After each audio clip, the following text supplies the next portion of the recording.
লোডশেডিংয়ে চা বাগানে উৎপাদন বিপর্যয়। বিদ্যুতের লোডশেডিংয়ে নতুন সংকটে পড়েছে দেশের চা শিল্প।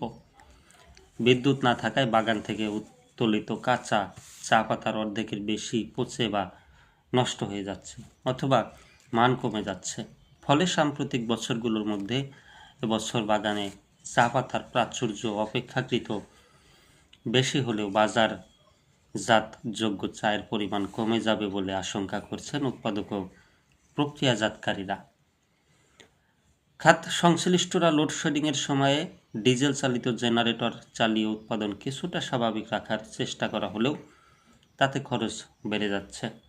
এটি দীর্ঘায়িত হলে বাজারে প্রতিযোগিতায় পিছিয়ে যাবে দেশের চা শিল্প। এছাড়া আন্তর্জাতিক মানদণ্ডে চা প্রক্রিয়াজাত করার পরিমাণ কমে যাওয়া অব্যাহত থাকলে রপ্তানিও কমে যাবে।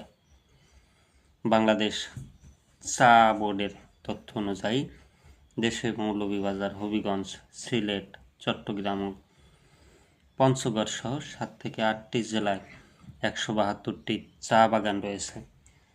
এর মধ্যে কয়েকটিতে সরকারের অংশীদারিত্ব রয়েছে, বেশিরভাগই বেসরকারি।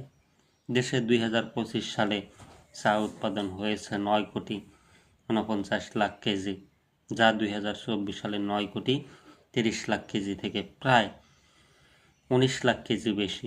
তবে 2025 সালের লক্ষ্যমাত্রা ছিল 10,30,00,000 কেজি। এবছরও গত বছর থেকে উৎপাদন লক্ষ্য বেশি। মৌলভীবাজার ও পঞ্চগড়ে অবস্থিত পৃথক 4টি চা বাগানের কর্মকর্তারা জানান, মার্চ থেকে নভেম্বর-ডিসেম্বর পর্যন্ত বাগান থেকে চা পাতা তোলা হয়।